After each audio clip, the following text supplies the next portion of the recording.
How you doing, guys? It's Adrian at Ivory Egg, and today I wanted to go over the Faradite Plaster-In sensor. So this comes in KNX, Crestron and Volt free. So it comes with a motion and a brightness sensor for all systems and temperature for Crestron custom only. Today I want to show you how it works. So in simple, you get three parts: the ring, the sensor and the Plaster-In bit. What you do is you screw it into the cavity, or in a Kaiser black back box if it's going in masonry. And you can see exactly here how it looks. You plaster in right up to the rim, so you've got this sort of effect, and you can see the three different ball bearings.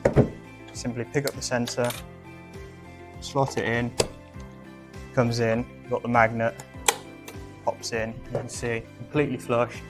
And you put that in any residential house, completely blends in, comes in black and white, it completely blends in, especially if you paint over it, so it's paintable. So in a setting you've got a high-end luxury home, the client really cares about how things look. They don't want big bulky sensors. This is the perfect use case for that.